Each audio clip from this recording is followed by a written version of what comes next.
Vamos começar então com essa análise política, mas também sintática da carta que Donald Trump usou para divulgar para anunciar essa taxação de 50% para os produtos brasileiros exportados. Essa carta pública em que ele focou principalmente no processo judicial contra o ex-presidente Jair Bolsonaro e as eleições aqui no Brasil, tio Rei. A gente viu as justificativas que ele coloca também em questões econômicas, vimos diversos trechos sendo apontados por ali e criticados, mas o ponto principal do momento é se essa divulgação, se essa posição de Donald Trump foi um ataque ou não à soberania aqui do Brasil, né?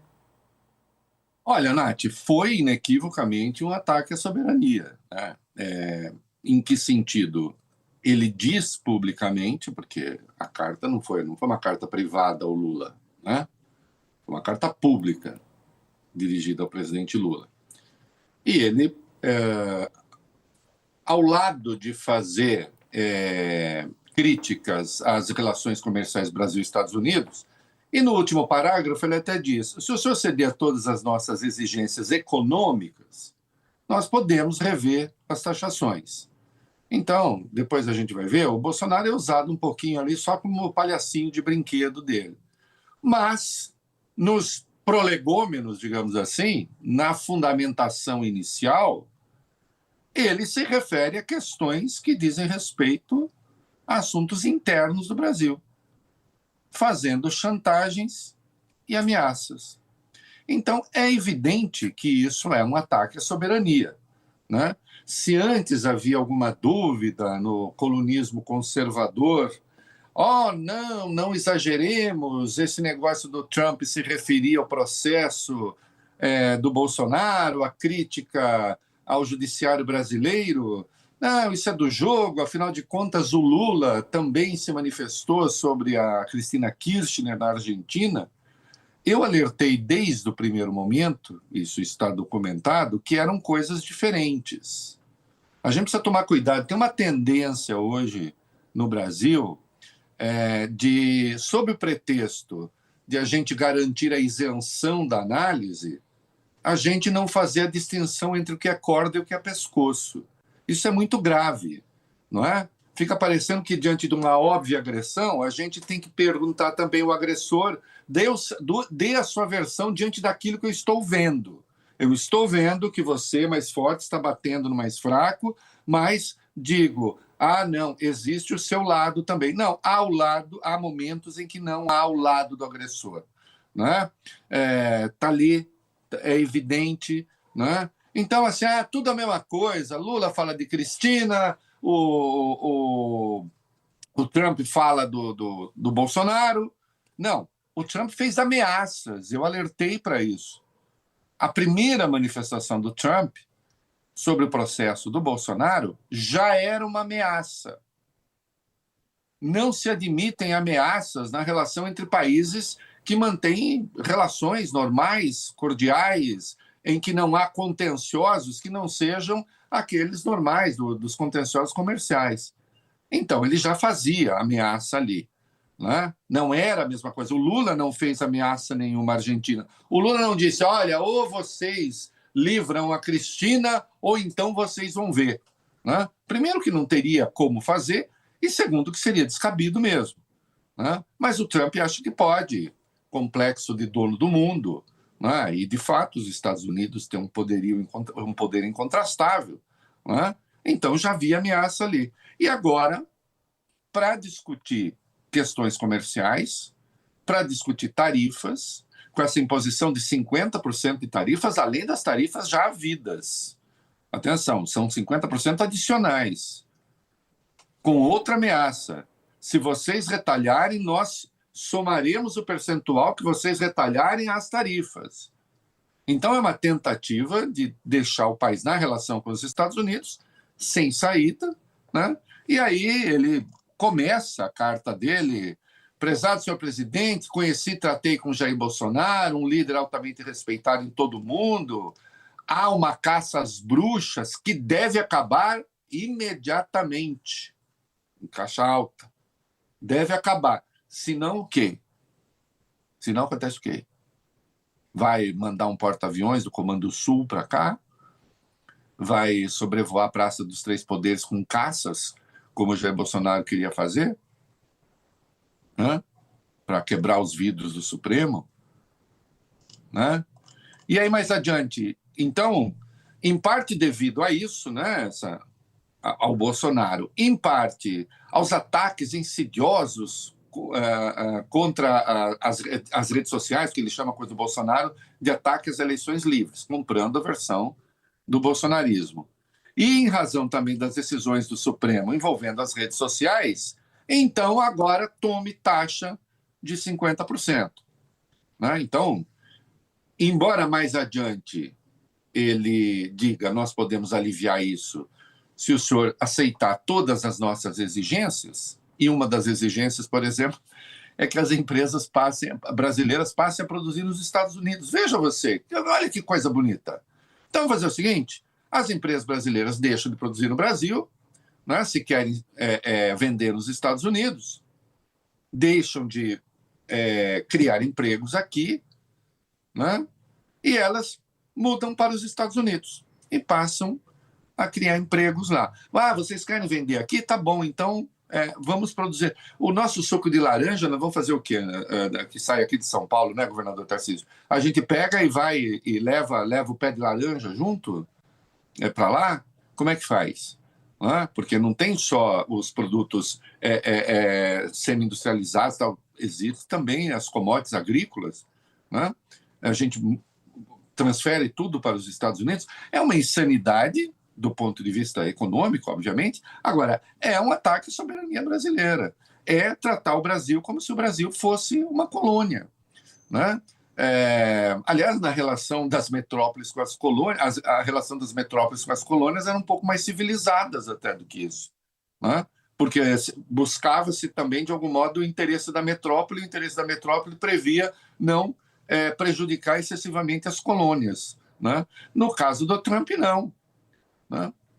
Então, é claro que é um ataque à soberania, é evidente, já era, mas aí começou, não é ataque à soberania, imagina, que exagero, porque há o grande temor, não podemos deixar que isso, de algum modo, seja aproveitado pelo Lula, porque, mas esse antilulismo patológico que tomou conta de alguns setores,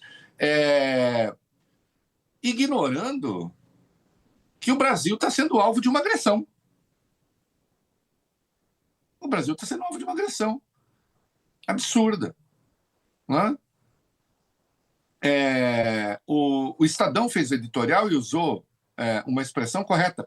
O Brasil está sendo vítima de uma ação de natureza mafiosa. Mafiosa.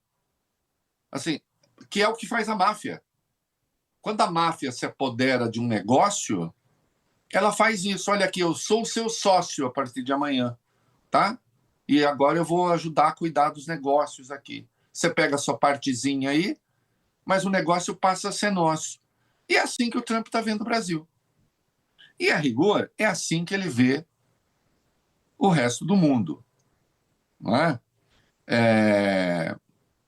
E o Brasil agora passa a ser, dos países que sofrem sanções, né, comerciais ou que estão sujeitos à taxa, o Brasil passa a ser aquele com a maior taxa. E sim, veja, tem uma coisa notável aí, Nath, que é a seguinte: existe uma extrema-direita internacional hoje, uma internacional da direita, né, de que o Trump faz parte e há, enfim, outros governantes. Existe a extrema-direita europeia governando países que já foram governados pela social-democracia.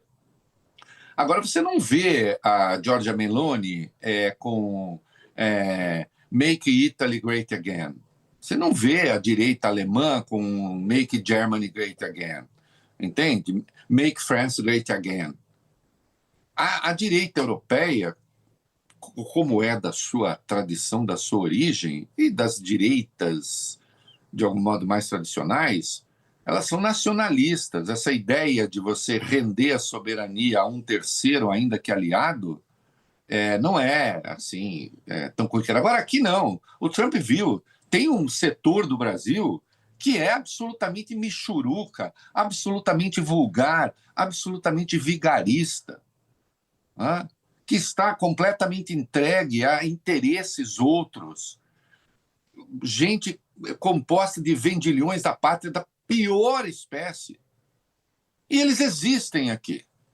Eles existem aqui. A nossa direita é uma direita muito mequetrefe, do ponto de vista ideológico, do ponto de vista moral, né? Do ponto de vista histórico. É uma gente que tradicionalmente sequestra o Estado brasileiro.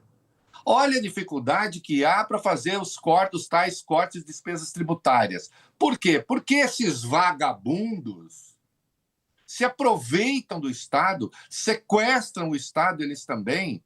É a história do nosso patrimonialismo que compõe a essência do que é essa direita brasileira, essa extrema-direita. E, portanto, quando vê o dono do mundo, vamos lá imediatamente nos subordinar àqueles que são os seus desejos, desde que não mexam com os nossos interesses. Porque, no fundo, isso está na disputa também do corte de gastos, né? Por que é que o corte de gastos ganhou as redes e, enfim, e está na praça o debate? Porque o ajuste que se queria fazer na economia, que se quer fazer na economia, que eles querem fazer na economia, é um ajuste em cima do pobre, não em cima do patrimonialismo. Aí não. Aí eles querem continuar. Né? Com isso não se quer mexer. Porque senão já teriam mexido antes. Aliás, como disse Paulo Guedes numa entrevista ao Flow em 2022, ele fala lá de 60 mil brasileiros que ele disse receberam 300 bilhões e não pagaram um tostão de imposto. Até ele disse, não é feio ser rico, feio é não pagar imposto. Paulo Guedes.